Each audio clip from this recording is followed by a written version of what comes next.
Armed with $770 million, a Seattle VC firm hunts for AI apps. Big raise from Madrona Ventures. If this was 2021, it would say armed with $770 million, a Seattle VC firm hunts for bored apes. You would have needed 770 to build a big enough position there. So Madrona Ventures, who I believe David from the Acquired podcast worked for a while. Very cool. They're an early backer of Amazon and Snowflake. They've had some strong takes on where artificial intelligence is going next, and they have the fresh capital to back them up. The firm, which turned 30 this year, has raised $770 million for new funds to invest in private AI, cloud, and software companies. They raised $495 for early stage, and they plan to invest across 30 companies, and then $275 for their later stage fund, which will back around a dozen companies in Series B and C stages. Their haul is larger than their last funding round, where it raised $690 million split across two funds, but it pales besides mega funds recently launched by Thrive Capital, General Catalyst, Andreessen Horowitz, and others. So is this a size gong moment, or are we on the edge? I mean, it's hard to hit the size gong when it's dwarfed by Thrive, GC, Andreessen, and many other, and specifically maybe on the Mazda. next one you get the maybe like the a light gong. There you go. Yeah. Just a tap. So they are focusing on startups developing applications that can differentiate themselves by customizing large models for specific customer needs and specialized data. Frontier models are a really hard place for venture to win, so they're staying away from that. They're expecting That's a good narrative if you're not in any foundation model companies right now. That's the angle. That's the angle to take. Yeah, you do have to give them. So here's where I give them a lot of credit. A 30-year-old venture fund, very rare. Very rare. They made it through the dot-com crash. They made it through the ZERP era. They made it through everything, and they're still raising money. This is an interesting company. Do you know Runway AI? They invested in them in 2022. Is that the video generation? Video generation. I just found an old post by him. He just said that frontier models. No. Runway does not build a frontier model. Okay. They're building applications. I mean, I'm sure they're training some models, but they are not trying to play in like the LLM, basic image generation. They will use a Stable Diffusion or a Llama to basically make, a new next generation Adobe Premiere is how I think about it. So Runway has developed its own AI model. Sure. But I'm sure that's fine tuning on top of stuff, and maybe it's some training. But they're not just doing the foundation model game. They're definitely like focused on like tooling. Like Runway AI, when you hit their website, the call to action is not like use our API. It's like use our web-based video editing product. Yep. And I found an old post by the founder. I think his name's Cristobal Valenzuela. He was talking about. He was like, "Oh, these generative AI, the generative AI models are getting really good." 2018. I was like, "Wow." Yeah, he's been in it for a while. He had this really cool tool where if you wanted to do normally if you want to key out the background or isolate a video layer, you need to use a green screen, or you have to go in and rotoscope it, meaning like you're drawing a line around like the person as they're moving. It takes a ton of time. And they created a model that would basically use AI to do that. So you just click like 3 green points on me, couple red points on the background, and it just figures it out. And boom, like you have an isolated layer. It's not perfect, but for quick like turnaround stuff, it was just amazing. And so I had a lot of fun with that, like making memes. I took that video of Zuck using the American flag. While he's surfing, I was able to key out the American flag and then replace it with a different flag. Ooh. And you could like swap it out for whatever you wanted. It was very fun. Good misinformation opportunity. Exactly. And so, this is big news for them. Runway had to build differentiated capabilities that really, really all up the stack. It's not just the models, but also licensing the content. Madrona's focus on backing AI apps, businesses with differentiated tech and strong business model isn't that unique, but it's an example of how medium-sized VC firms are picking their spots as more money pours into the sector.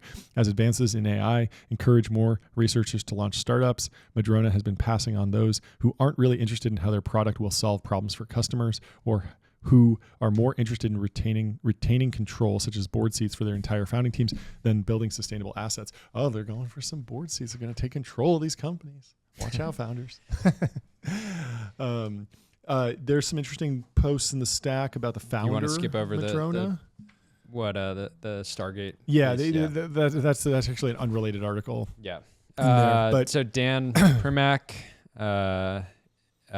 general venture bear, but a reporter on. Always. He's actually pretty good. But no, he's a legend in the game. He says, he's quote tweeting somebody, an obituary of this guy, Tom Alberg, early investor in Amazon, longtime advisor to Jeff Bezos, and a leader in Seattle's technology and startup communities, died Friday. This was back in 2022. And you actually have the full article there if you want to read some from the. He was 82. Obituary. Tom Alberg in 2000. A tech-driven economy is not sufficient. We must also figure out how to solve the civic and social problems for our big cities. So early to some of those trends, which a lot of the tech world didn't wake up to until the last. It's always been shocking to me that Seattle years. didn't become a bigger tech hub, given that they have Microsoft and Amazon, like two of the biggest hyperscalers. But there aren't that many VC funds up there. They also similar problem to SF, where it got so expensive to live there because Amazon and Microsoft. So the average super depressing. It's very depressing. Yeah. So raining all the time. So he was known in business circles as a day one investor, served on Amazon's board for 23 years. And probably no 1996 to 2019. Imagine being on the Amazon board 96. from 96 to 2019. Generational run. Yeah. Amazing. Tom was a visionary and also just a wonderful, good man, said Mr. Bezos, Amazon founder, in a tweet Saturday. So he published a book. In his book, he says, "It wasn't a crazy speculation. I thought investing in Amazon was a measured risk in a technology that appeared to have great potential to change lives." Love it. And anyways, great quote. But a legend, and it's cool to see that his firm is living on. Yeah. So let's move on to some other posts just about consumer AI apps and how they're going to be, like the trends that they're going to be investing on. I think we have some posts that kind of elucidate what that might look like. We have a post here from our boy Scott Belsky. He says, a pattern we'll see with a new wave of consumer AI apps. The more you use the product, the more tailor-made the product becomes for you. Beyond memory of past activity and stored preferences, the actual UI and defaults and functionality of the product will become more of what you want and less of what you don't. It's a new type of conforming software that becomes what you want it to be as you use it. So this is a potential moat for the apps that actually get a foothold, is that it will become, they're going to create, you have to imagine, somewhat walled gardens where they're not going to be like, export your preferences in one click, right? They're going to store that learning, and the app will become better over time. It will become better and better than alternatives over time. Even if those alternatives are shipping incremental features that you would want, they're not going to have the same memory. It's already happening with ChatGPT. I notice that sometimes for a while it would say like memory updated when you said something, but I was so used to prompting it in these weird ways. I would be like, if I'm trying to learn about cars, I would be like, I am like one of the most powerful car collectors in the whole world. Like, give me the exact example of like this car. Give me all the details. You're an expert too. And then it would be like memory updated. And I'd be like, oh no, it's gonna it's gonna know the truth. Yeah. Blake Robbins, former Benchmark team member and now has his own fund, says, random thoughts. A vast majority of the consumer AI products we see today require the users to prompt them. This seems backwards. A quiet superpower of AI is the ability to get the user to talk, preemptively ask us questions around the context provided. Prominent example of this, friend.com. It comes onto there, you log on, it says, I'm about to jump off a building. And you got to talk it off the ledge. Yeah. So, I mean, that's a smart way. Flipping the interaction model, 100% important. And you could see ChatGPT getting to that point where it sends you a push notification. Hey, what are you working on right now? I might be able to help. And then it's like, well, operator can. Yeah, totally. And why don't we take that on? And it's just that'd be great. Absorbs more. I mean, like the best employees workflow. are the ones that come to you to solve your problems. Yeah. And that's what ChatGPT should do eventually.